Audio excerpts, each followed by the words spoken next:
प्रणाम at the lotus feet of the Divine Mother.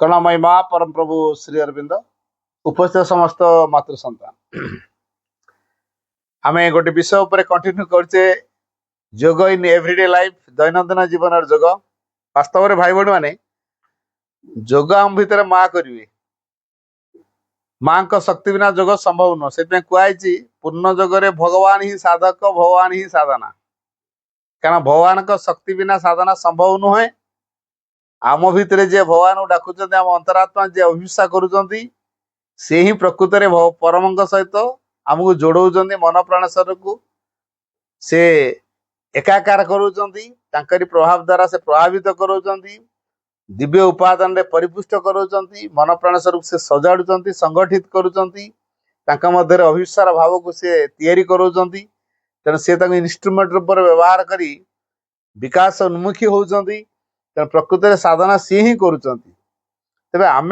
Day to day life रे जीवन बंचुचे तेणु आम पारस्परिक संबंध भितर रहीचे गोटे परिवार भितर रहीचे तो आम परिवार प्रकृत परिभाषाटा कौन आम बुझा परस्पर सहयोग व्यक्तिर आत्मविकास एक केन्द्र नाम हूँ परिवार मुझे कथाटा कहूँ परस्पर सहयोग व्यक्तिर आत्मविकास एक केन्द्र ता ना हूँ परिवार मुझे को ऑफिस रही जदि गोटे परिवार बुझी से ऑफिस स्टाफ भितर केमिति माँ का प्रभाव बा से केमिति भगवत अभिमुखी हेबे बा माँ का कृपा केमिति लभिबे एवं से केमिति माँ का चेतनार तैयारी हेबे से मो माँ को प्रार्थना करुथी मुझे तो डायरेक्ट क्या कहनी तुम आस पार्चर कर माँ को डाक नाम जप कर ये सब डायरेक्ट कहले से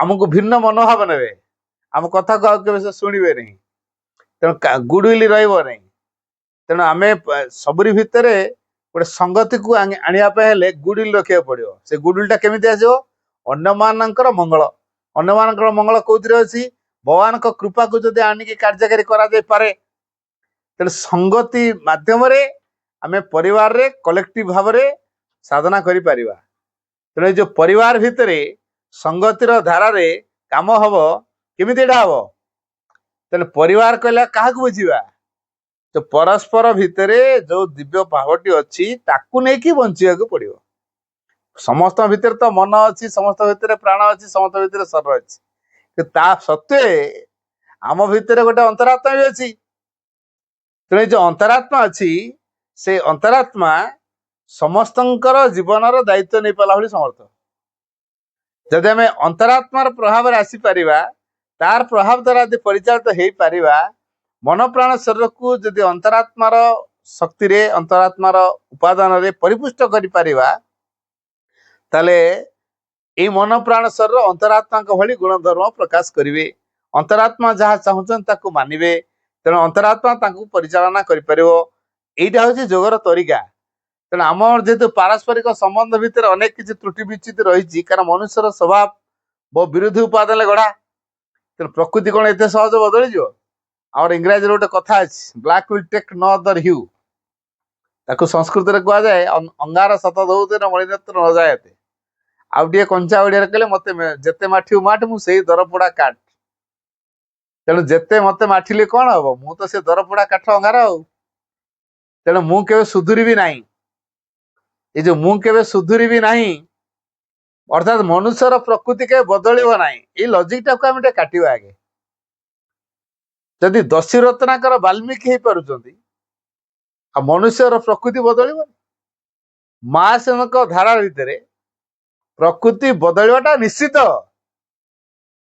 अन्य माने हुए तो किए कहीदे पारती मनुष्यर प्रकृति बदलिब ना कि माँ कृपा ले सब संभव all can be done if the God touch is there जदि दिव्य स्पर्श रही तार सब किसी संभव असंभव कौटा तो प्रकृति बदलिया दरकार आम दैनंदिन जीवन भितर जड़े जोग केतल कर जोग ता भितर गोटे भाव तैयारी हम सी तो बुझ जोग माने भगवान को सहित जोड़ी हवा यूनियन विथ द डिवाइन मुझे माँ को भल पाऊँ सी मो इष्ट बोली ग्रहण करुँची मो साथी करी ତାଙ୍କୁ ସବୁ ସମୟରେ ମନେ ପକେଇବି, ତାଙ୍କର ସାହାଯ୍ୟ ସବୁବେଳେ ଲୋଡ଼ିବି, ସିଏ ମୋର ଭରସା ବୋଲି ଅନୁଭବ କରିବି, ଯେତେବେଳେ ଯାହା ଦରକାର ତାଙ୍କ ସାହାଯ୍ୟ ତାଙ୍କଠୁ ମାଗିବି। ଏଇ ପ୍ରକାର ଏକ ଭାବଧାରାକୁ ନେଇ ଆମକୁ ଜୀବନ ବଞ୍ଚିବାକୁ ପଡ଼ିବ। କାରଣ ମୁଁ ମାଆକୁ କାହିଁ ଗ୍ରହଣ କରିବି, ସେ ପୁଣି ଚିନ୍ତା କରିବ। ଯଦି ମା ହେଲେ ଦିବ୍ୟ ଜନନୀ, ସକଳଙ୍କର ଜନନୀ, ରୂପାନ୍ତରର ଦେବୀ, ସେ ନିଜେ ମହେଶ୍ୱରୀ, ମହାକାଳୀ, ମହାଲକ୍ଷ୍ମୀ, ମହାସରସ୍ୱତୀ, ଭୁବନ ଭୁବନର ଅଧିଷ୍ଠାତ୍ରୀ ଦେବୀ, ପରା ଜନନୀ, ମାନବ ଆଧାର ଏବଂ ଦିବ୍ୟ ପ୍ରକୃତି ମଧ୍ୟରେ ଯିଏ ସେତୁ, ଯିଏ ସକଳଙ୍କର ଜନନୀ, ଯିଏ ଦିବ୍ୟଙ୍ଗ ମାନେ ଯେତେ ସବୁ ଅବତାର ବା ଯେତେ ଭଗବାନ ଆଜି ପର୍ଯ୍ୟନ୍ତ ଆମେ ଜାଣିଛେ, ତାଙ୍କୁ ଯିଏ ସୃଷ୍ଟି କରିଛନ୍ତି, ଲୀଳା ନିମିତ୍ତ ଯିଏ ପ୍ରକଟ ହେଇଛନ୍ତି, ଯିଏ ପରମଙ୍କର ଚେତନା ଓ ଶକ୍ତି, ପରମଙ୍କର ଯିଏ କ୍ରିୟାତ୍ମିକା ଶକ୍ତି, ଯାହାଙ୍କ ମଧ୍ୟ ରୂପାନ୍ତରର ଧାରା ଅଛି, ଯାହାଙ୍କ ଶକ୍ତିରେ ସବୁକିଛି ରୂପାନ୍ତର ହେଇପାରେ, ଯାହାଙ୍କର ଟଚରେ ଅସମ୍ଭବ ସମ୍ଭବ ହେଇପାରେ, ଇଏ ହଉଛନ୍ତି ସେଇ ମା। ଏଇ ମା ବୋଲି ବିଶ୍ୱାସ ଆସିଲେ ତାପରେ ମାଙ୍କୁ ଜଣେ ଡାକିବ, ମାଙ୍କ ପାଖରେ ସାହାଯ୍ୟ ଲୋଡ଼ିବ, ମାଙ୍କ ଉପରେ ଭରସା କରିବ, ମା ହିଁ ତା ଜୀବନର ଗାଇଡ୍ ହେବେ। ଏଇ ବିଶ୍ୱାସଟା ଆଗ ଦରକାର। ତେଣୁ ବିଶ୍ୱାସ ଆସିଲେ ତାପରେ ଭରସା କରିବ, ଭରସା ହେଲେ ମାଙ୍କ ସାହାଯ୍ୟ ପାଇବା ପାଇଁ ତାଙ୍କ ପାଖରେ ନିଜକୁ ନିବେଦନ କରିବ। ଯେତେବେଳେ ଆମେ ସମଗ୍ର ସତ୍ତାରେ ଅର୍ଥାତ୍ ମନରେ, ପ୍ରାଣରେ, ଶରୀରରେ ଆମେ ମାଙ୍କ ଚେତନାରେ ତିଆରି ହବା, ସମଗ୍ର ସତ୍ତା ଆମର ମାଙ୍କ ଚେତନାରେ ତିଆରି ହବ, ସେତିକିବେଳେ ଯୋଗ ସମ୍ଭବ ହବ। ଆମ ସମଗ୍ର ପ୍ରକୃତି ଏକ ହବ, ସମଗ୍ର ସତ୍ତା ଏକ ହେବେ, କେବଳ ଦିବ୍ୟ ସତ୍ତାରେ ବା ଦିବ୍ୟ ପ୍ରକୃତି ରୂପାୟିତ ହବ, ତେବେ ଯେ ଏଇଟା କୁହାଯାଏ ଯୋଗ। ତେଣୁ ପରିବାର ଭିତରେ ଆଗ ନିଜ ଭିତରକୁ ଦେଖିବା, ମୋ ଭିତରେ କ'ଣ କ'ଣ ଅଛି, ମୋ ଭିତରେ ଆଗ ସଂଗତି ଅଛି ନା ନାହିଁ। ଦୈନନ୍ଦିନ ଜୀବନ ଭିତରେ ମୋର ମନ ଅଛି, ମୋର ପ୍ରାଣ ଅଛି, ମୋର ଶରୀର ଅଛି। ମୁଁ ଯେତେବେଳେ ଅନ୍ୟମାନଙ୍କ ସହିତ କଥାବାର୍ତ୍ତା କରୁଛି, ଆମର ବାକ୍ ବିତଣ୍ଡା ହଉଛି, ଯୁକ୍ତିତର୍କ ହଉଛି, ମତ ପାର୍ଥକ୍ୟ ହଉଛି, ତାପରେ ଅପ୍ରିୟ ବି ହଉଛି, କଥା କଟାକଟି ହଉଛୁ, ତାପରେ ସିଏ ତା ବାଟରେ, ମୁଁ ମୋ ବାଟରେ, ଏମିତି ବି ହଉଛି ଆମ ଲାଇଫରେ। ତେବେ ଏଇଟା ଯୋଗର ବାଟ କି? ଏଇଟା ଯୋଗର ବାଟ ନୁହେଁ। ଯୋଗରେ କ'ଣ ହୁଏ? ଅସଙ୍ଗତିକୁ ସଙ୍ଗତିର ଧାରାରେ ଅଣାଯାଏ। ଏ ସଙ୍ଗତି ଆଣିବା ପାଇଁ ଗୋଟିଏ କଥା ଯେ ମୋ ଭିତରେ ଥିବା ଗୁଡ୍ ୱିଲ୍ ମୁଁ ସବୁବେଳେ ପ୍ରକାଶ କରିବି, ଅନ୍ୟମାନଙ୍କର ମାନ ଅପମାନକୁ ମୁଁ ଭୁଲିବି ଏବଂ ସବୁ କିଛିକୁ ସହ୍ୟ କରିବି, ଅନ୍ୟମାନଙ୍କର ଭୁଲ ତ୍ରୁଟି ବଦଳରେ ମୁଁ ତାଙ୍କ ଭିତରେ ସମ୍ଭାବନା ଦେଖିବି ଏବଂ ଅନ୍ୟମାନଙ୍କ ପାଇଁ ପ୍ରାର୍ଥନା କରିବି। ଯୋଉ ସ୍ୱଭାବ ପାଇଁ ସେ ଏ ପ୍ରକାର ଆଚରଣ କରୁଛି, ସେ ସ୍ୱଭାବକୁ ବଦଳାଇବା ପାଇଁ ମୋ ମାଙ୍କ ନିକଟରେ ପ୍ରାର୍ଥନା କରିବି। এইଭଳି ଭାବଧାରା ତିଆରି ହେଲେ ତା ଭିତରେ ଗୁଡ୍ ୱିଲ୍ ଆସିବ। ତା ଭିତରେ ଏବେ ଗୁଡ୍ ୱିଲ୍ ଆସିନି, ସେ ଆମକୁ ଗାଳି ଗୁଲଜ କରୁଛି, ତା ଭିତରେ ଗୁଡ୍ ୱିଲ୍ ଆଣିବା ପାଇଁ ମୋର ତା ପ୍ରତି ଗୁଡ୍ ୱିଲ୍ ଟା ରହିବା ଦରକାର, ତାହେଲେ ସେ ହବ। ତେଣୁ ଅନ୍ୟ ଜଣେ ବଦଳିବ କି ନାହିଁ, କେମିତି ଭାବରେ ବଦଳିବ, ଅନ୍ୟମାନେ ଜଣେ ମୋ ପାଇଁ ଭଲ ହବ କି ଖରାପ ହବ, ଏଟା ମୋ ଉପରେ ନିର୍ଭର କରେ। ଅନ୍ୟ ଜଣେ ଭଲ ହବ କି ଖରାପ ହବ ସେଟା ମୋ ଉପରେ ନିର୍ଭର କରେ। ମୁଁ ଯଦି ଅନ୍ୟମାନଙ୍କ ପ୍ରତି ଉଦାର ପ୍ରେମପୂର୍ଣ୍ଣ ଭାବ ରଖିବି, ସେମାନଙ୍କର ଶୁଭେଚ୍ଛାର ପତ୍ର ହେବି, ଅର୍ଥାତ୍ ତାଙ୍କ ପାଇଁ ପ୍ରାର୍ଥନା କରିବି, ଅନ୍ୟମାନଙ୍କ ଦୁଃଖରେ ମୁଁ ଦୁଃଖୀ ଅନୁଭବ କରିପାରୁଥିବି ଏବଂ ସେ ଦୁଃଖକୁ ଦୂର କରିବା ପାଇଁ ଭଗବାନ ପାଖରେ ପ୍ରାର୍ଥନା କରିପାରୁଥିବି, ଏଇଟା ହଉଛି ପ୍ରାକ୍ଟିକାଲ ଧାରା। ଯୋଗ ନୁହେଁ ମୁଁ ଚିତା ମାରିବି, ଗେରୁଆ ପିନ୍ଧିବି, ମାଳା ଗଡ଼େଇବି, ରୁଦ୍ରାକ୍ଷ ଥିବ, ଦାଢି ଜଟା ସବୁ ଛାଡ଼ି ଦେଇଥିବି କି ମାତା ସାଜି ଯାଇଥିବି, ତାପରେ ବସିକି ଝୁଲା ଧରିଥିବି, ଗେରୁଆ ପିନ୍ଧିଥିବି, ଖାଲି ଭଗବାନଙ୍କ ନାଁ ଖାଲି କହୁଥିବି ହେଲା। ଏଇଟା ଥିଲା ପୁରାତନ ଢାଞ୍ଚା। ଶ୍ରୀ ଅରବିନ୍ଦ ଯୋଗ ଏ ସଂସାର ଛଡା ଯୋଗ ନୁହେଁ। ସଂସାରର ସବୁରି ସହିତ ଆମକୁ ଆସକ୍ତି ମାନେ ବନ୍ଧା ହେବାକୁ ପଡିବ। ଆମର ଯୋଉ ଆସକ୍ତି ରହିଛି ସେ ଆସକ୍ତିରୁ ମୁକ୍ତ ହେବାକୁ ପଡିବ, ଅର୍ଥାତ୍ have relationship but don't have attachment. ଏଇ ପ୍ରିନ୍ସିପଲରେ ଆମକୁ ବଞ୍ଚିବାକୁ ପଡିବ। ମୁଁ ବାକ୍ୟଟା ଆଉ ଥରେ କହୁଛି, have relationship but don't have attachment. ଦୈନନ୍ଦିନ ଜୀବନ ଭିତରେ ପାରସ୍ପରିକ ସମ୍ବନ୍ଧ ଭିତରେ ସମ୍ପର୍କିତ ହବା ଏବଂ ଆଟାଚମେଣ୍ଟ ରଖିବାନି। ସପୋଜ ମୁଁ ଗୋଟେ ପାର୍ଟିକୁ ଯାଇଛି, ମୋର ଅତି ଇଣ୍ଟିମେଟ୍ ସାଙ୍ଗ, ମୋ ସେ ଡାକିଲା, ମୁଁ ଇଣ୍ଟିମେଟ୍ ସାଙ୍ଗର କଥା ଆଉ କାଟି ପାରିଲିନି, ପାର୍ଟିକୁ ଗଲି। ଆଉ ପାର୍ଟିରେ ଯୋଉ ପ୍ରକାର ଖାଦ୍ୟପେୟର ବ୍ୟବସ୍ଥା ଆପଣମାନେ ଠିକ ଜାଣିଥିବେ। ତେଣୁ ସେ ଖାଦ୍ୟପେୟର ପ୍ରଭାବ ମତେ ଏମିତି ଭାବରେ ପକେଇଲା ଯେ ମୁଁ ଆଉ 2 ଦିନ ପର୍ଯ୍ୟନ୍ତ ମାନ୍ଦା ଅନୁଭବ କରୁଛି, ଆଳସ୍ୟତା ଦେଖା ଦଉଛି ଏବଂ ଏଇ ଯୋଉ ଆଳସ୍ୟତା ଦେଖା ଦଉଛି, ମାନ୍ଦା ଦେଖା ଦଉଛି, ଶେଷରେ କଣ ହବ? ମୁଁ ଅଚେତନାକୁ ଖସିଛି, ଆରେ ମୁଁ ଅନ୍ୟମାନଙ୍କର ପାର୍ଟିରେ ଯୋଗ ଦେବି, ଅନ୍ୟମାନଙ୍କ ସହିତ ମିଶିବି, ଅନ୍ୟମାନଙ୍କ ସହିତ ସମ୍ପର୍କିତ ହେବି କେତେବେଳେ? ମୁଁ ଯେତେବେଳେ ଗୋଟେ ଉଚ୍ଚତର ଚେତନାରେ ଥିବି, ସେତେବେଳେ ମୋ ପ୍ରଭାବ ଯେମିତି ତାଙ୍କୁ ପକେଇକି ଆସିବି, ଏଇ ଭାବନାରେ ମୁଁ ଅନ୍ୟମାନଙ୍କ ସହିତ ମିଶିବି। ସେମାନେ ନିମ୍ନ ଚେତନାରେ ଅଛନ୍ତି, ମୁଁ ଯିବି ଯଦି ତାଙ୍କ ସହିତ ମିଶିବି, ମୋର ପ୍ରଭାବ ଯଦି ଉଚ୍ଚତର ନାହିଁ, ତାହେଲେ ମୁଁ ସେଇ ପ୍ରଭାବ ଦ୍ୱାରା ସଂକ୍ରମିତ ହେବି।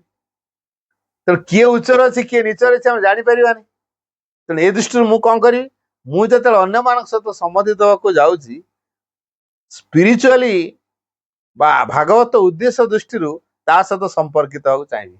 କୌଣସି ମାନସିକ ସମ୍ପର୍କ ନୁହେଁ, କି ପ୍ରାଣିକ ସମ୍ପର୍କ ନୁହେଁ, କି ଦେହଗତ ସମ୍ପର୍କରେ ସମ୍ପର୍କିତ ହେବି ନାହିଁ। ମୁଁ ସମ୍ପର୍କିତ ହେବି ମୋର ଆତ୍ମାଗତ ଦୃଷ୍ଟିରେ। ଏଇଟା ହଉଛି ଯୋଗର ଧାରା। ତେଣୁ ସାଇକିକରେ ଯଦି ଆମେ ବଞ୍ଚିବା, ଅନ୍ୟମାନଙ୍କ ସହିତ ସେ ସାଇକିକର ରିଲେସନସିପ ଯେତେବେଳେ ରଖିବା, ସେତେବେଳେ ଗୋଟେ ପରିବାର ବୋଧ ଆମର ହବ। ସପୋଜ ମୁଁ ଗୋଟେ ଉଦାହରଣ ଦଉଛି, ଆପଣ ଗୋଟେ ଟ୍ରେନରେ ଯାଉଛନ୍ତି, ଗୋଟେ ବେନିୟନଟେ ପିନ୍ଧିଛନ୍ତି, ସେଥିରେ ମାଙ୍କ ସିମ୍ବଲଟା ଅଛି। ଆଉ ଜଣେ କେହି ଭାଇ ଡିଭୋଟି ଜଣେ, ସିଏ ବି ସେ ଟ୍ରେନରେ ଅଛନ୍ତି, ହଠାତ୍ ଦେଖିଥିଲା, ଆପଣ କଣ ମା ସିଂହଙ୍କର ଡିଭୋଟି? କେମିତି ଜାଣିଲେ? ନା ଆପଣ ସିମ୍ବଲ କହୁଛି, ବେନିୟନ କହୁଛି। ଆଚ୍ଛା ଆଚ୍ଛା, ଆପଣ ତାହେଲେ ମାଙ୍କୁ ଡିଭୋଟି। ହଁ ହଁ, ବସନ୍ତୁ ଭାଇ, କୋଉଠି ଯାଉଛନ୍ତି?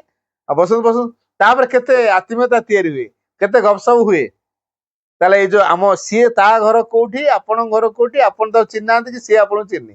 କିନ୍ତୁ ତାପରେ ଗୋଟେ ଜିନିଷ, ମାଙ୍କର ଯୋଉ ସିମ୍ବଲ ଥିବା ଗଞ୍ଜି ସେ ଯୋଉ ପିନ୍ଧିଛନ୍ତି, ସେ କଣ କଲା? ଆମକୁ ଏକ କରେଇଦେଲା। ତେଣୁ ଏଇ ଯୋଉ ଭାବରେ ଆମେ ଏକତ୍ରିତ ହେଲେ, ଏକ ହେଲେ, ତେଣୁ ମା ମଝିରେ ରହିଗଲେ, ତେଣୁ ଉଭୟ ଆମକୁ ଏକ କରେଇଦେଲେ। ତେଣୁ ଠିକ ଏଇଟା ହଉଛି ସଂଗତିର କଥା। ଠିକ ସେଇଭଳି ମାଙ୍କୁ ନେଇକି ଦୁନିଆ ଦେଖିବା, ମା ଆଉ ସଂସାର ମଝିରେ ମାଙ୍କୁ ରଖିବା, ମାଙ୍କ ଲାଇଟରେ ଦୁନିଆକୁ ଦେଖିବା। ଆଉ ଏମିତି କଣ ହଉଛି, ଯୋଗର ଧାରା ହଉଛି ସେଇଟା ଯେ ସଂସାରକୁ ବା ଅନ୍ୟ କାହା ସହିତ ଯେତେବେଳେ ଆମେ ଦେଖୁଛେ ବା ସମ୍ପର୍କିତ ହଉଛେ, ମଝିରେ ମାଙ୍କୁ ରଖିବା। ଡାଇରେକ୍ଟ କାହା ସହିତ ନୁହେଁ, ଇନଡାଇରେକ୍ଟ ଭାବେ, ଅର୍ଥାତ୍ ମା ମାଧ୍ୟମରେ। ଯେମିତି ଆରପଟେ ଜଣେ ଗୋଟେ ଲୋକ ଅଛି, ମଝିରେ ଗୋଟେ କାଚଟେ ଅଛି। କାଚ ଆରପଟେ ଥିବା ଲୋକ ସେ ମତେ ଦେଖୁଛନ୍ତି, ମୁଁ ମଧ୍ୟ ଏପଟୁ ତାଙ୍କୁ ଦେଖୁଛି, ହେଲେ ଟଚ୍ କରିହବ କି? ଟଚ୍ କରିହବନି। କାହିଁକି? ମଝିରେ ଗୋଟେ କାଚଟା ରହିଯାଇଛି। କିନ୍ତୁ ଦେଖି ହଉଛି, ସିଏ ମତେ ଦେଖିପାରୁଛନ୍ତି, ମୁଁ ବି ତାଙ୍କୁ ଦେଖିପାରୁଛି, କିନ୍ତୁ ମଝିରେ ଗୋଟେ କାଚ ରହିଛି। କାଚର ଯୋଉ ପ୍ରକାର ପ୍ରଭାବ ଅଛି ସେଇଥିରେ ମୁଁ ଦେଖୁଛି। କାଚଟା ଯଦି ରଙ୍ଗୀନ ହେଇଯିବ, ମତେ ସେ ରଙ୍ଗୀନ ଦେଖାଯିବ। ତେଣୁ ମାଙ୍କୁ ଯଦି ମଝିରେ ରଖିବା, ମା ହେଲେ ଦିବ୍ୟ ଜନନୀ, ତାଙ୍କରି ଲାଇଟରେ ଆମେ ଦୁନିଆକୁ ଦେଖିବା, ଅନ୍ୟମାନଙ୍କୁ ଦେଖିବା। ଏଇ ପ୍ରକାର ଭାବ ଦ୍ୱାରା ଆମେ ପାରସ୍ପରିକ ଭିତରେ ସମ୍ବନ୍ଧିତ ହବା। ଏଇଟା କେତେବେଳେ ହବ? ଯେତେବେଳେ ନିଜେ ଭିତରେ ଥିବା ମାଙ୍କ ସହିତ ଜଣେ ପୁରା ଜଡିତ ହେଇକି ରହିବ। ମାଙ୍କ ପ୍ରଭାବ ବ୍ୟତୀତ ଆଉ ଅଲଗା ପ୍ରଭାବ କିଛି କାର୍ଯ୍ୟକାରୀ କରିବା ସୁଯୋଗ ଦବ ନାହିଁ। ମା ତମେ ମୋ ଜୀବନର ଗାଇଡ ହୁଅ, ତମେ ମୋର ଇନ୍ସପିରେସନ ହୁଅ, ତମ ଭିତରେ ମୋର ଶକ୍ତି, ତମ ଭିତରେ ମୋର ଯେତକ ଶକ୍ତିକୁ ମୁଁ ନିବେଦନ କରୁଛି।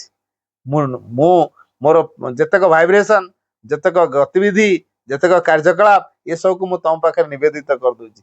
ବର୍ତ୍ତମାନ ତମର ଶକ୍ତି, ତମର ଜ୍ୟୋତି, ତମର ଆନନ୍ଦ, ତମର ଶାନ୍ତି, ତମ ପ୍ରେମ, ତମ କୃପା ମୋ ଭିତରେ କାମ କରୁ, ମୋ ପ୍ରକୃତିକୁ ବଦଳଉ, ମୁଁ ତମର ଯୋଗ୍ୟ ହୁଏ।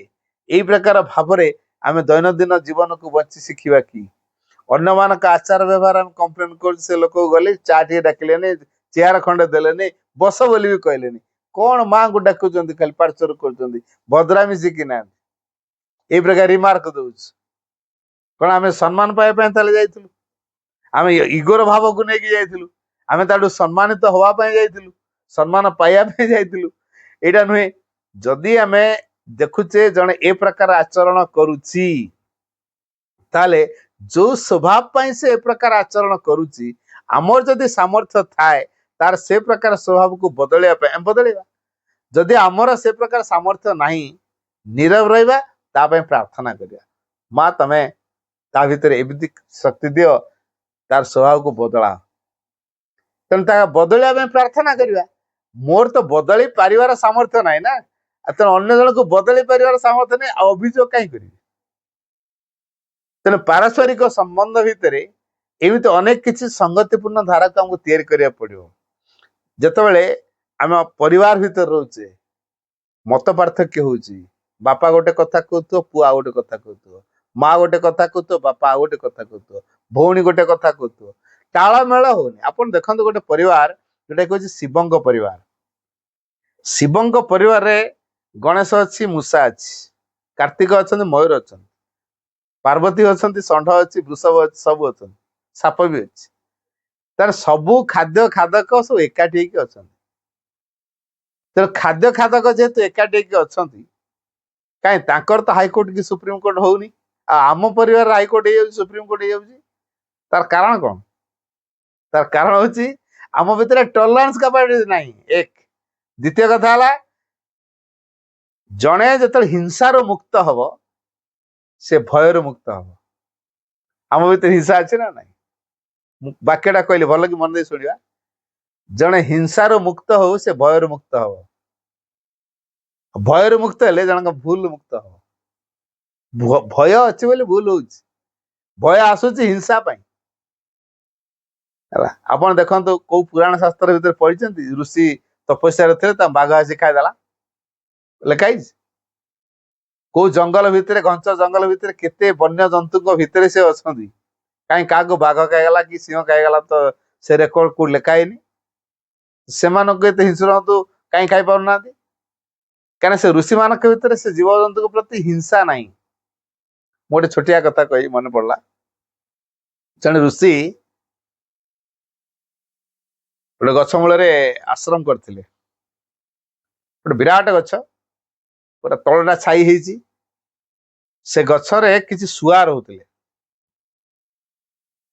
शुआ रोते ऋषि तर 3टा बेलू उठती।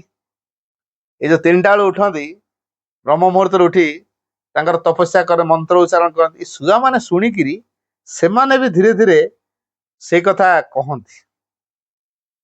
तेना ऋषि सब शुआ मान खाया व्यवस्था भी करती। सकाल सकाल खाया भी दिखती, उपरवाले किसी खाया दिखती। ऋषि खाया व्यवस्था किसी करता। तेणु से किसी डाकीदे सबू शुआ पलि आसती, आराम खाया पे सारापर पुणी पलि जाती। दिने ऋषि सबू शुआ मान डाकिले, खाया को देले, कहले देख मु थिया पर्यंत तुमको कई शिकारी शिकार करके नहीं पारे, कि मु तो सबुदिन रही। दिने दिने मत संसार छाड़िया पड़ो। तुमको मु गोटे कथा शिखेबी, तुम जो सेटा कर तुमको शिकारी धरी पार। कहतु शिकारी से कहले शिकारी आएगा, जाल बिछाएगा, दाना डालेगा, हमको पकड़ेगा, उसमें मत फंसना। कौन कहली कहल? शुआ मैंने कह आरंभ कले शिकारी आएगा, जाल बिछाएगा, दाना डालेगा, हमको पकड़ेगा, उसमें मत फंसना। शिकारी आएगा, जाल पूरा घोषिले तो घोषिले तो घोषिले तो घोषिले हो शुआ मैंने कही चलले। दिन सतु सत गोटे शिकारी आसला, जाल फाल धरिक आसला। अरे ये गचर एत शुआ अच्छा, और भल बेपारटा हम।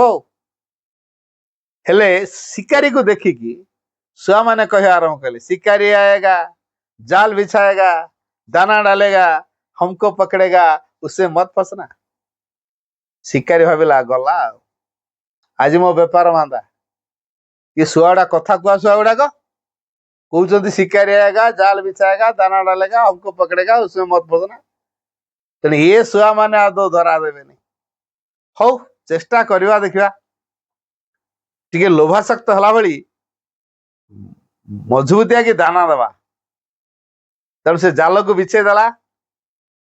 देखुं शुआ माने शिकारी आएगा, जाल बिछाएगा, दाना डालेगा, हमको पकड़ेगा, उसमें मत फंसना कहते। देखुं जाल पकेला सी भी कहते। दाना पूरा बहलिया कि देला लोभ हला भाया। जिते दाना पूरा लोभ हला भाया देला, लोभ को संभाल पाइले। कहते दाना डाली सारे कहते शिकारी आएगा, जाल बिछाएगा, दाना डालेगा, हमको पकड़ेगा, उसमें मत फंसना कहले। तापर कौन है लोभ शक्त ही सबू शुआ आसिकी जाल रे बसिले। जाल रे बसिक कहते शिकारी आएगा, जाल बिछाएगा, दाना डालेगा, हमको पकड़ेगा, उसमें मत फंसना। तापर दाना ठुकिया आरंभ कले। दाना खाऊ कहते शिकारी आएगा, जाल बिछाएगा, दाना डालेगा, हमको पकड़ेगा, उसमें मत फंसना। तापर ये सरला परे सबू जाल रे छंदी हेले, सबू तक शुआ पड़ी गले। ଶିକାରୀ ମନ ବହୁତ ଖୁସି। ଧୀରେ ଧୀରେ ସେମାନଙ୍କୁ ସବୁ ଗୋଟି ଗୋଟିକା ଜାଲରୁ ଫିଟେଇ ତା ମୁଣା ଗୋଟେ ବଡ ବସ୍ତା ନେଇଥିଲା, ମୁଣାଟା ଭର୍ତ୍ତି କଲା। ଆଉ ବର୍ତ୍ତମାନ ମୁଣା ଭିତରେ ଥାଇକି କହୁଛନ୍ତି ଶିକାରୀ ଆଏଗା, ଜାଲ ବିଛାଏଗା, ଦାନା ଡାଲେଗା, हमको पकड़ेगा उसे मत फंसना। ବାସ୍ ଏମିତି କହି ଚାଲିଲେ। ଦେଖିଲା ଏଡା କଥା କୁହା ସବୁ ଏଡାକ ତେଣୁ ତାଙ୍କୁ ଗୋଟେ ଗୋଟେ ଯୋଉ କାଠି ପଞ୍ଜୁରୀ ନେଇକି ସେ କାଠି ଭିତରେ ରଖିଦେଲେ ସେ ଖସିବେ, ମାନେ ଉଡିକି ପଳେଇ ପାରିବେନି, ଭୟ ତାଙ୍କର ଥାଏ। ଯାଅ ସେ ପ୍ରକାର ନେଇ ମାର୍କେଟରେ ବସିଗଲା। ଆଉ ଭଲ ଦାମରେ ବିକ୍ରି ହେଲା, ଯେହେତୁ କଥା କୁହାସିଆ ମାର୍କେଟ ଜାଗାରେ ପଞ୍ଜୁରୀ ଭିତରେ ଥାଇକି ଶୁଆ ମାନେ କହୁଛନ୍ତି ଶିକାରୀ ଆଏଗା, ଜାଲ ବିଛାଏଗା, ଦାନା ଡାଲେଗା, हमको पकड़ेगा उसे मत फंसना। ଲୋକ ଦେଖିଲେ ଆରେ ଶୁଆଟା କଣ କଥା କହୁଛନ୍ତି, ଏଟା କଥା କୁହା ଶୁଆ ଗୁଡାକ ଭଲ ପୋଷା ମାନିବେ, ତେଣୁ ଶୀଘ୍ର ବିକ୍ରି ହେଇଗଲା। ତାପରେ ସେମାନେ ନେଇ ତାଙ୍କ ପଞ୍ଜୁରୀ ଭିତରେ ରଖିଲେ। ଯୋଉ ମୁକ୍ତ ପ୍ରାଣୀ ହେଇକି ଥିଲେ ବର୍ତ୍ତମାନ ବନ୍ଦୀ ଜୀବନ ବଞ୍ଚିଲେ। ଗୁରୁଙ୍କ କଥା କଣ କଲେ? ଗୁରୁ କଣ ଖାଇ କହିଥିଲେ ଘୋଷି କହିବ ବୋଲି ନା ପ୍ରାକ୍ଟିସରେ କରିବ ବୋଲି? ତେଣୁ ଯୋଗଟା କଣ? ଯୋଗ ଇଜ ନଥିଙ୍ଗ। ଯୋଗଟା ଆଉ କିଛି ନୁହେଁ, ଏ ପ୍ରାକ୍ଟିକାଲ ସାଇକୋଲୋଜି। ଶ୍ରୀ ଅରବିନ୍ଦଙ୍କର ବାକ୍ୟ ଇଏ।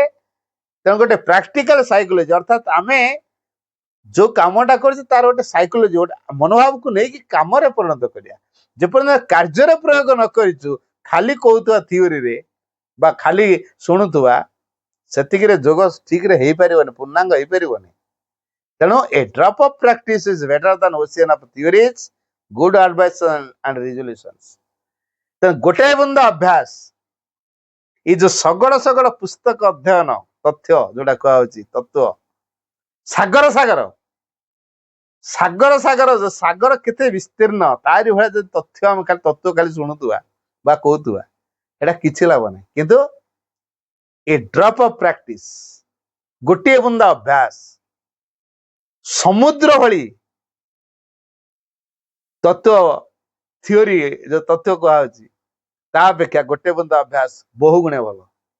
ତେଣୁ ଆମକୁ ପ୍ରାକ୍ଟିସରେ କରିବାକୁ ପଡିବ। ଯୋଗଟା ବିନା ପ୍ରାକ୍ଟିସରେ ଯୋଗ ହୁଏନି।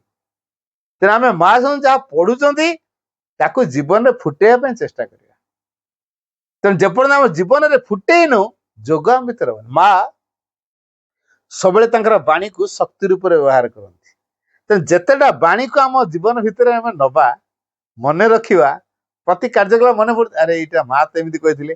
ଯଦି ଆମେ ଜାଣିଲେଣି ତାପରେ ସେ ଭୁଲଟା କରିବାନି। ହଁ ମା ଆଜିକାଲି ଆଉ କିଏ ମାନୁଛି, କିଏ ଆଉ ଆଜିକାଲି ସତ କଥା କହୁଛି, ଯେ ମିଛ କହିଲେ ଚଳିବ, ଥରେ କଣ ମା ତ ଅଛନ୍ତି। କଣ ମା ଅଛନ୍ତି ଆମକୁ ସବୁଥିରୁ ଉଦ୍ଧାର କରିଦେବେ ବୋଲି ନା କଣ? ମୁଁ ପଣ୍ଡିଚେରୀ ଯିବି, ଟିକେଟ କରିବିନି, କହିବି ମା ଅଛନ୍ତି, ପଣ୍ଡିଚେରୀ ଯାଉଛି ନା, ଟିଟି କାହିଁ ମୋ ଧରିବ? ମାଙ୍କ ପାଖକୁ ଯାଉଛି, ମୁଁ ଟିକେଟ କରିବିନି, ପଣ୍ଡିଚେରୀ ଯିବି, ଟିଟି ଧରିବନି, ତା ନାଁରେ ଢୁକେଇବ। ଏଇଟା କଣ ମାଙ୍କ ପିଲାଙ୍କର ଆଦର୍ଶ? ଏଇଟା ମାନେ ଆଦର୍ଶ ପିଲା, ମାଙ୍କର ଆଦର୍ଶ ପିଲାର ଗୁଣ କି ଏଟା? ମୁଁ ଟିକେଟ କରିବିନି, ଟିଟି ଧରିବ ନା ନାଇଁ ମତେ? ତେଣୁ ମୁଁ ଯାହା କହୁଛି ସେଟା କରୁଥିବା ଦରକାର।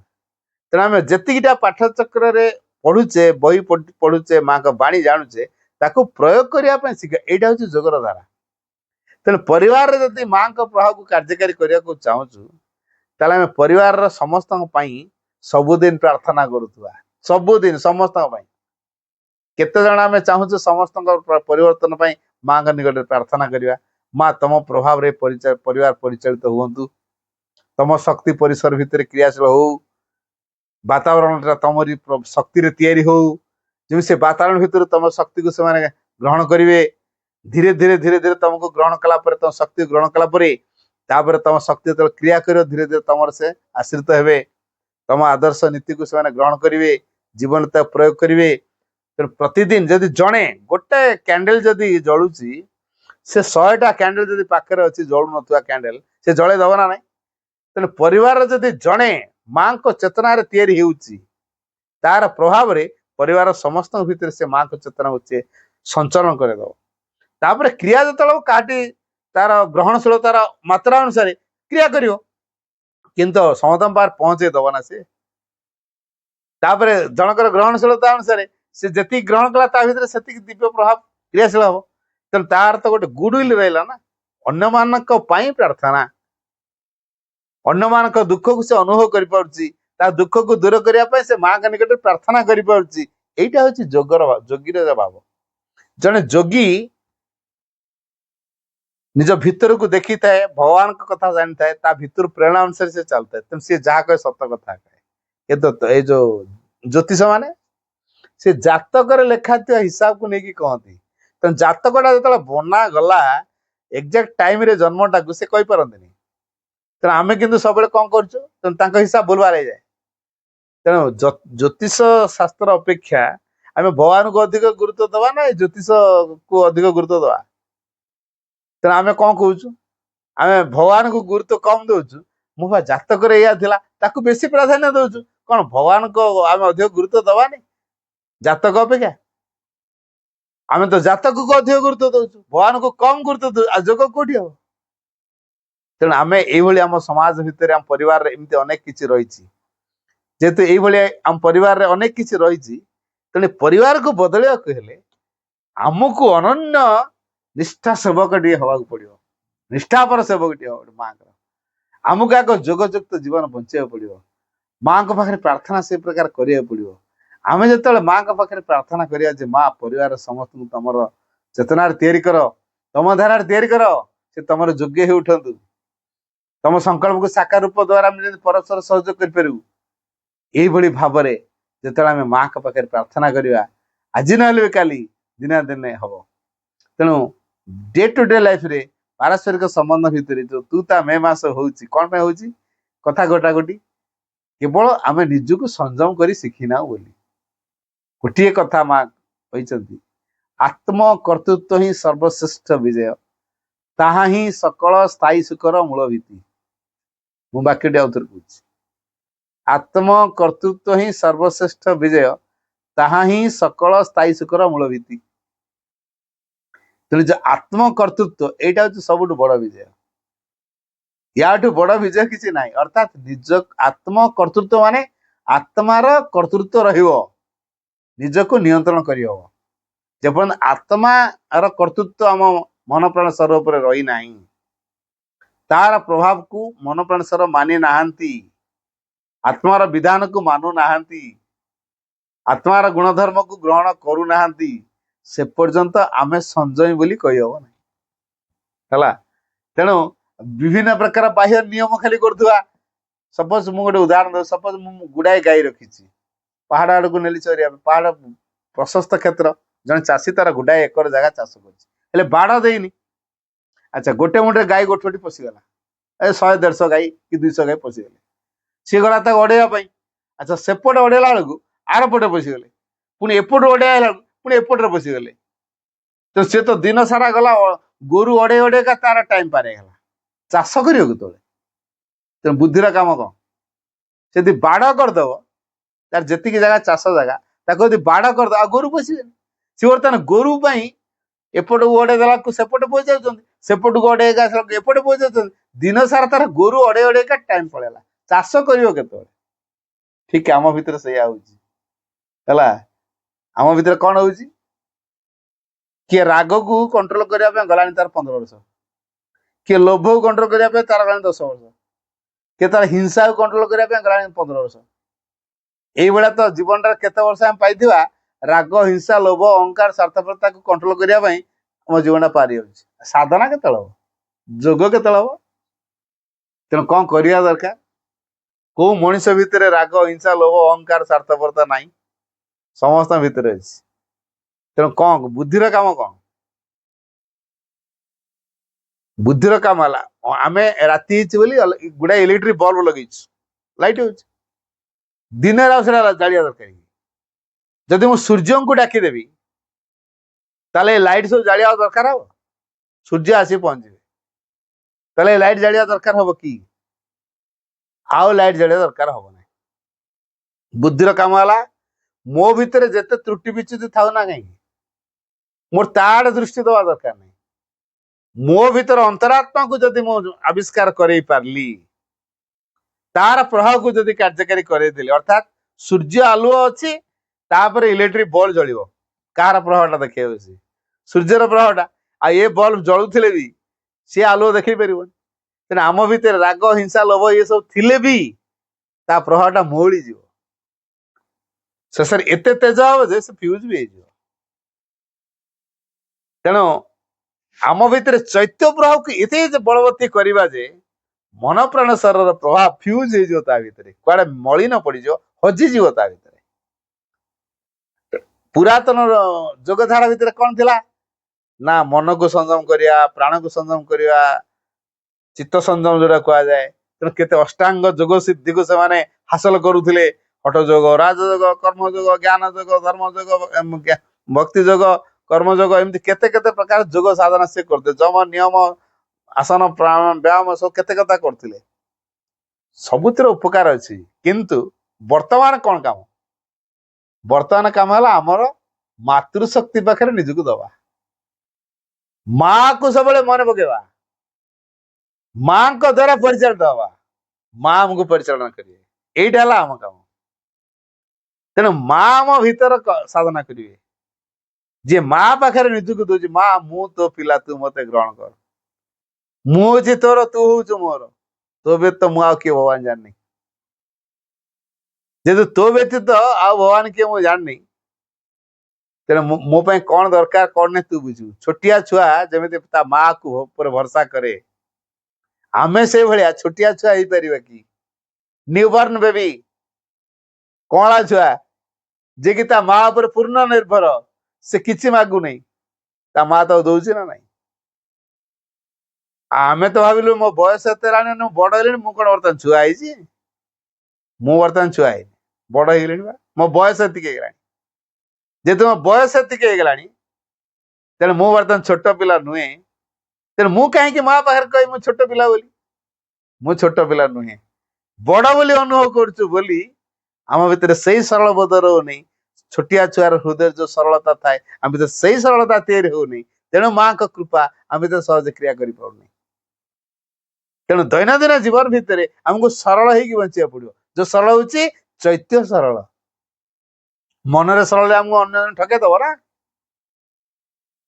ଯୋଉମାନେ ପାଠଶାଠ ପଢୁନାହାନ୍ତି ସରଳିଆ ଲୋକ, ତାଙ୍କୁ 10 ଟଙ୍କିଆ ଗୋଟେ ଦେଇ କହ ଏଟା ମାଉସୀ ଲୋ, ଏଟା 100 ଟଙ୍କିଆଟା ଦେଇଛି, ମତେ ଆଉ ପଇସା ଫେରା। ତା ଜିନିଷକୁ ଜିନିଷ ନେଲେ, 10 ଟଙ୍କା ଦେଇକି 100 ଟଙ୍କା କହିକି ତାଠୁ ପୁଣି ପଇସା ବି ନେଲେ।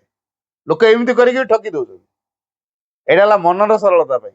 ସେ ସରଳିଆ ମନ ଲୋକଟା ବୋଲି, ତା ମନ ସରଳ ବୋଲି ସେ ଜାଣିନି କୋଉଟା 10 ଟଙ୍କିଆ କୋଉଟା 100 ଟଙ୍କା, କେତେ ଫେରିବା ଗୋଟେ ହିସାବ ଜାଣିପାରୁନି, ତେଣୁ ତାକୁ ଠକେଇ ଦେଲେ। ନା, ଚୈତ୍ୟ ସରଳ, ଚୈତ୍ୟ ସରଳତା ହଉଛି ଆମକୁ ଭଗବାନଙ୍କ ପାଖରେ ପହଞ୍ଚେଇ ଦବ। ଆମକୁ ସେ ଚୈତ୍ୟ ସରଳ ରଖିବାକୁ ପଡିବ। ଚୈତ୍ୟ ସରଳତା ଛୋଟ ଶିଶୁ ଭଳି, ଆମକୁ ସେଇ ଶିଶୁ ଭଳି ହେବାକୁ ପଡିବ, ସଚେତନ। ଚୈତ୍ୟ ସରଳତା ହଉଛି ସଚେତନ। ତେଣୁ ସଚେତନ ପୂର୍ବକ ସରଳତା ଆମ ଭିତରେ ରଖିବାକୁ ପଡିବ। ଭିତରେ ଭଗବାନ ଅଛନ୍ତି, ଜ୍ଞାନ ଅଛି, ତେଣୁ ସେଇ ସଚେତନ ଭାବକୁ ନେଇକି ଆମକୁ ସରଳ ହେବାକୁ ପଡିବ। ସନ୍ଦେହ ଅବିଶ୍ୱାସକୁ ଆମ ଭିତରେ ସ୍ଥାନ ଦବାନି। ତାହେଲେ ମା ଯେ ଭଗବାନ, ମା ଯେ ଦିବ୍ୟ ଜିନିଷ, ଯଦି ଡାଉଟ ଆସିଲା, ଆମେ ମାଙ୍କ ପାଖରେ ଦେଇପାରିବା ନାହିଁ, ତାଙ୍କୁ ଡାକି ପାରିବା ନାହିଁ। ଆମେ କହୁଛୁ ମୁଁ ଫୁଲ ୱାର୍କଲୋଡ ଭିତରେ ଅଛି, ଥାଉ କିଛି କଥା ନାହିଁ। ଯିଏ ଯୋଉ ପ୍ରକାର ୱାର୍କଲୋଡ ଭିତରେ ଥିଲେ କିଛି ଅସୁବିଧା ନାହିଁ।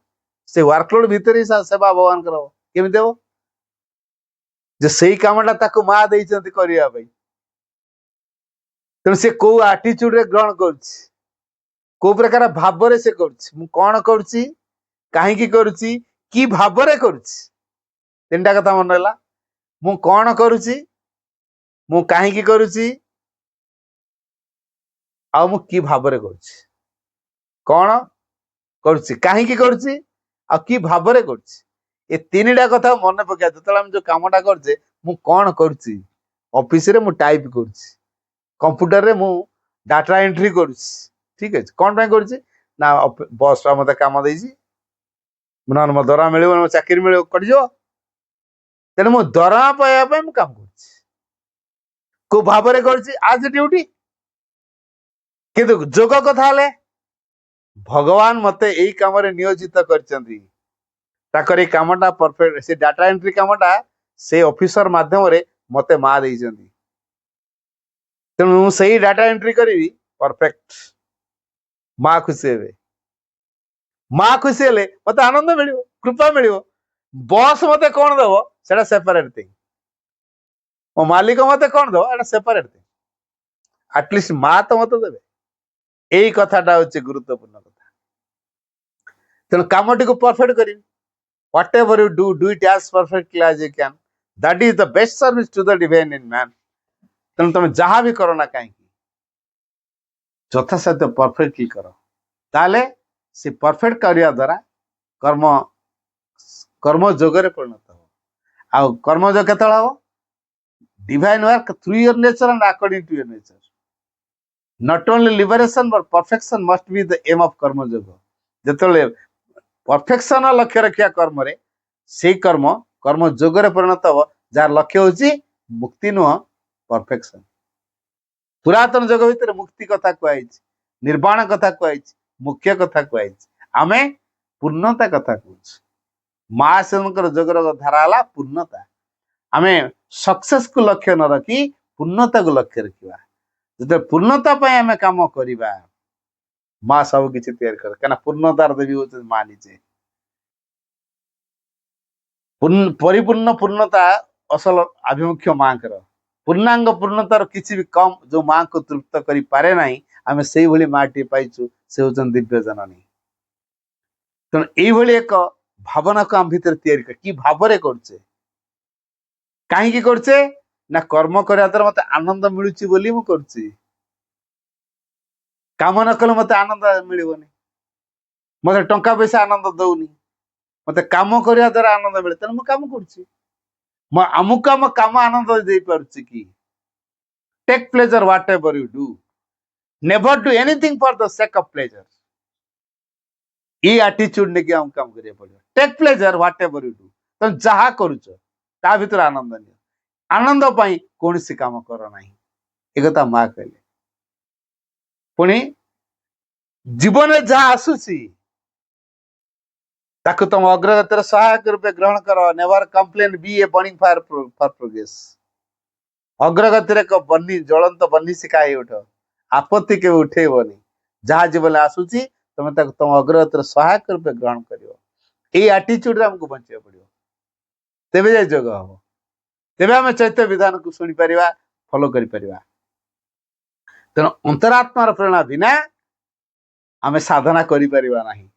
ତେଣୁ ସାଇକିକ ଡିସ୍କଭରି ଆମ ଜୀବନ ପାଇଁ ସବୁଠୁ ଗୁରୁତ୍ୱପୂର୍ଣ୍ଣ। ତେଣୁ ଯେପର୍ଯ୍ୟନ୍ତ ଆମେ ଚୈତ୍ୟ ଆବିଷ୍କାର ପାଇଁ କିଛି କାମ କରୁନୁ, ଆମେ ସାଧନା ମାର୍ଗରେ ଅଛୁ ବୋଲି କହିପାରିବା ନାହିଁ। ତେଣୁ ଏଇ ଚୈତ୍ୟ ସତ୍ତା ସମସ୍ତଙ୍କ ଭିତରେ ଅଛନ୍ତି। ଯଦି ମୁଁ ମୋ ଭିତର ଅନ୍ତରାତ୍ମାକୁ ଆବିଷ୍କାର କରିପାରୁଛି, ତାହେଲେ ଅନ୍ୟ ଜଣଙ୍କର ଅନ୍ତରାତ୍ମାର ଆବିଷ୍କାର ପାଇଁ ବାଟ ବତେଇ ପାରିବି। ଏବଂ ଏ ଅନ୍ତରାତ୍ମା ଭିତରେ ସମ୍ପର୍କ ଏମିତି ଥାଏ, ସେଠି ଆଉ କଳି କଜିଆ ହୁଏନି। ତାଙ୍କର ପ୍ରେମରେ ସମ୍ପର୍କ, ଦିବ୍ୟ ପ୍ରେମରେ ସମ୍ପର୍କ। ତେଣୁ ଆମକୁ ଦିବ୍ୟ ପ୍ରେମର ଧାରାରେ ସମ୍ପର୍କିତ ହେବାକୁ ପଡିବ। ଜୟ ଫର ଗିଭିଂ, ଦେବାରେ ଆନନ୍ଦ ନେବାକୁ ପଡିବ, ନଟ ଜୟ ଫର ଟେକିଂ। ଦେବାରେ ଆନନ୍ଦ, ନେବାରେ ଆନନ୍ଦ ନୁହେଁ। ତେଣୁ ଯୋଉ ବର୍ତ୍ତମାନ ଜୀବନ ଆମର, ଭଗବାନଠୁ କଣ ନେଇପାରିବି, କେତେ ନେଲେ ମୁଁ ଖୁସି ହେବି, ଏ ଭାବନାରେ ଅଛି ନା। ଏଇଟା ଆମର ସାଧନାର ଦିଗ ନୁହେଁ। ତେଣୁ ସାଧନାର ଦିଗ ହେଲା ଦେଇକି ଆନନ୍ଦ ପାଇବା। ତେଣୁ ଯୋଗର ନିୟମ ହଉଛି ଦେବା, ନେବା ନୁହେଁ। ତେଣୁ ଆମେ ଦେଇକି ଆନନ୍ଦ ପାଇବା। ତେଣୁ ଆସନ୍ତୁ ଆମେ ମାଙ୍କ ପାଖରେ ନିଜକୁ ଦେଇଦେବା, ସମଗ୍ର ସତ୍ତାରେ ଦେବା, ପ୍ରକୃତିକୁ ଦେବା, ସ୍ୱଭାବକୁ ଦେବା, ଗୁଣକୁ ଦେବା, କାର୍ଯ୍ୟକଳାପ ଦେବା, କ୍ରିୟା ପ୍ରତିକ୍ରିୟାକୁ ଦେବା, ସମଗ୍ର ସତ୍ତା ସମଗ୍ର ପ୍ରକୃତିକୁ ଦେବା। ତେବେ ମା ଆମ ଜୀବନ ଦାୟିତ୍ୱ ନେବେ, ସେ ଆମ ଭିତରେ ଯୋଗ କରିବେ। ସେତେବେଳେ ଆମ ଜୀବନକୁ ପୂର୍ଣ୍ଣାଙ୍ଗ କରି ଗଢ଼ିପାରିବା। ବନ୍ଦେ ମାତରମ୍।